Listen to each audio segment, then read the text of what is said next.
쏠쏠TV. 안녕하세요 여러분. 유튜브 채널 무역 언니로 활동하고 있는 EMC 글로벌 대표 김은주입니다. 오늘은 무역업의 다양한 유형이란 주제로 한번 얘기를 하겠습니다. 무역업이라는 것은 수출하고 수입하는 이러한 이제 국제 거래를 얘기를 하는데요. 무역 거래 형태가 좀 상당히 다양합니다. 우리가 일반적으로 생각하는 뭐 수출한다, 수입한다라는 어떤 그런 형태로 좀 생각을 하는데, 수출도 어떤 형태로 수출할 거냐, 수입도 어떤 형태로 수입할 거냐, 구체적으로 디테일하게 들어가면 조금의 방식들이 조금씩 다르다는 거죠. 그래서 무역 거래를 통해서 어떤 수익을 창출을 하기 위해서는 기업의 자금 상황, 또 규모, 특성 이런 것들을 종합적으로 고려해서 자신에게 가장 잘 맞는 적합한 수익 모델을 선택을 해야 됩니다. 그래서 여러 가지 다양한 무역업의 형태에 대해서 한번 얘기를 해보겠습니다. 사실 무역 창업 초기에는 다양한 수익 모델을 신중하게 검토를 해야 됩니다. 그래서 자신들의 현실에 맞는 가장 현실적이고 적합한 방식을 선택을 해야 되는데요. 무역업 창업 방식에는 직접 수출 방식, 직접 수입 방식, 수출 거래 알선 방식, 수입 거래 알선 방식, 수출 마케팅 방식, 이렇게 여러 가지 다양한 방식들이 있을 수 있습니다. 그러니까 직접 수출입하는 방식이 있고, 수출입 거래를 알선하는 방식이 있고, 그리고 또 대행하는 방식이 있고, 이렇게 좀 다르다고 크게 카테고리를 이렇게 나눌 수 있다고 생각하시면 될 것 같아요. 먼저 직접 수출 방식에 대해서 한번 얘기를 하면, 직접 수출 방식은 수출 아이템을 선정을 해서 또 해외 수입자를 발굴을 하고, 그리고 그 수출할 상품을 준비를 해야 되겠죠. 그러면 제조회사에서 상품을 구매를 하기도 하고, 또 제조회사라면 직접 생산을 하는 그런 자금들이 필요할 거고요. 직접 수출 방식은 이렇게 수출 아이템 선정, 발굴, 구매 자금 확보와 같은 것들이 준비가 돼야 된다고 할 수 있어요.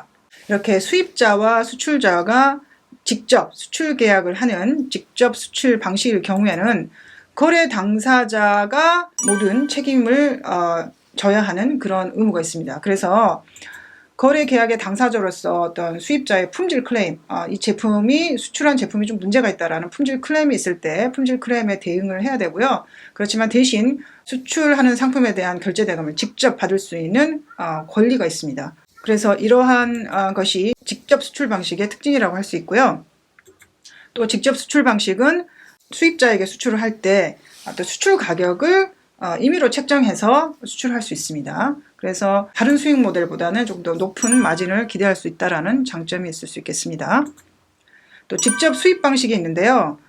직접 수입 방식을 위해서는 국내의 판매망을 구축을 해야 되고요. 그리고 해외에 안정된 어떤 공급처, 판매자가 확보가 돼 있어야 되고요.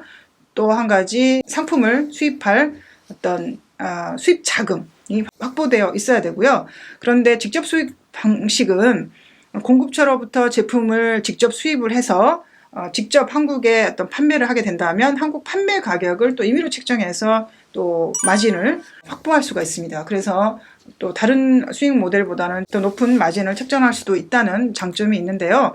그런데 이런 직접 수입 방식은 상당히 자금의 부담이 좀 클 수가 있습니다. 직접 수입도 하고 직접 판매도 하고 또 그 자금을 또 회수를 하고 이런 과정에서 또 자금의 부담이 크다라는 것이 직접 수입 방식의 큰 특징이라고 할 수 있습니다. 그리고 그 다음에 또 수출거래 알선 방식이 있습니다. 수출거래 알선 방식은 해외 수입자와 국내에 수출하려고 하는 한국 기업, 수출 기업을 서로 소개하고 알선하는 방식인데요. 그래서 해외 수입자와 그리고 한국의 기업이 서로 거래를 하게 됐을 때, 그랬을 때 어떤 계약을 체결하게 되면 일정한 어떤 수수료, 또 커미션을 받는 그런 수익 모델이라고 할 수 있습니다.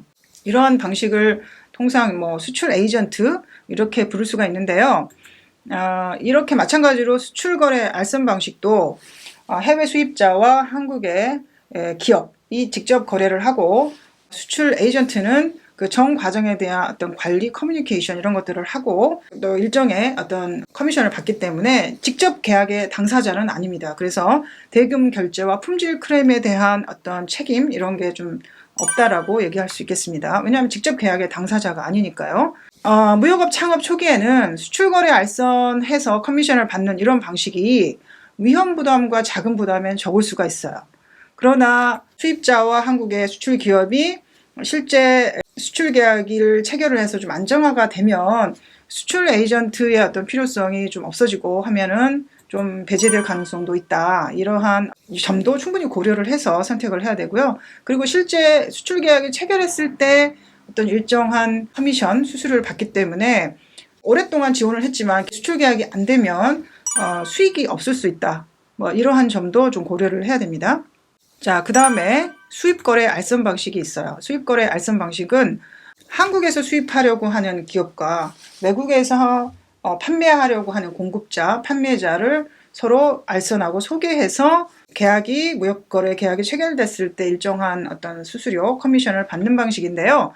일반적으로는 오파상이라고 좀 많이 부르는데요. 이런 방식을 수입거래 알선 방식이라고 할 수 있습니다.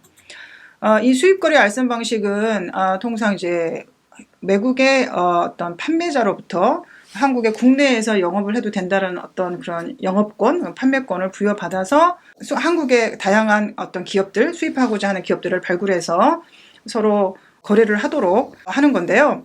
마찬가지로 소개 알선만 하고 직접 계약을 하는 당사자가 아니기 때문에 자금 부담이 좀 적습니다. 상대적으로 수입 자금에 대한 부담은 적습니다. 그런데 마찬가지로 이렇게 또 해외 판매자와 한국의 또 수입자가 또 거래가 또 안정이 되게 되면 역할이 축소되고 그렇게 하면은 계속 참여하기가 좀 어려워질 수 있다. 그런 것들이 좀 한계점으로 작용할 수 있다고 할 수 있습니다.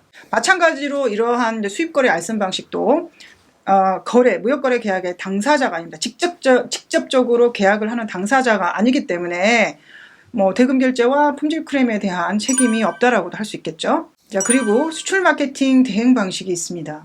이 수출 마케팅 대행 방식은 한마디로 얘기하면 제조사의 해외 영업부를 대신한다. 뭐 이렇게 얘기할 수 있겠죠. 수출 전담 인력이 부족한 제조사의 해외 영업을 대신을 하는 수출 마케팅 대행 서비스라고 할 수 있어요. 그리고 이제 이렇게 수출 마케팅 대행 서비스를 제공하고 매월 뭐 고정된 어떤 비용과 또 계약이 체결됐을 경우에 커미션을 또 함께 받는 방식으로도 할 수 있고요. 해외 수입자 발굴을 위한 마케팅, 무역 계약서, 무역 서식 작성, 뭐 수출 통관 이런 것들은 모두 다 제조사의 명의로 진행한다는 것이 큰 특징입니다. 단지 수출 마케팅 대행 서비스를 제공한다라고 생각하시면 되겠어요. 마찬가지로 이 수출 마케팅 대행 방식은 제조사에서 해외 영업에 경험을 하고 제조사의 특성을 좀 잘 안다면 이러한 수익 모델로 창업을 하는 것도 뭐 괜찮다고 할 수 있겠습니다. 자, 그 외에 수출 컨설팅 방식이 있습니다. 그러니까 수출 전반에 대해서 뭐 코칭하고 자문하고 이러한 방식으로 해서 수익을 창출하는 모델이 있다고 할 수 있겠습니다. 이렇게 수출 에이전트하고 이제 수입 오퍼상은 커미션 방식으로 거래를 합니다. 그래서 자금 부담이 적고 계약의 당사자가 아니라서 책임도 좀 적고 이렇지만 그래서 좀 부담이 적다고는 할 수 있지만 마찬가지로 어떤 계약이 안정이 돼서 장기간 이렇게 뭐 고정적인 거래가 일어난다면 역할이 축소되고 배제될 수 있다는 그런 것들에 대해서도 충분히 좀 고려를 해야 되고요. 그런데 직접 수출과 직접 수입 방식은 저 높은 수익을 기대할 수 있지만 그만큼 자금 부담이 크고 또 위험 부담도 있는 거죠. 그렇지만 수출입 계약의 어떤 당사자, 무역거래의 당사자이기 때문에 거래에 따른 모든 손실과 클레임 이런 것들에 대한 직접적인 책임이 있다고 할 수 있습니다. 자, 이러한 장단점을 모두 고려해서 자신에게 적합한 무역업 수익 모델을 채택해야 될 필요가 있겠죠. 네, 감사합니다.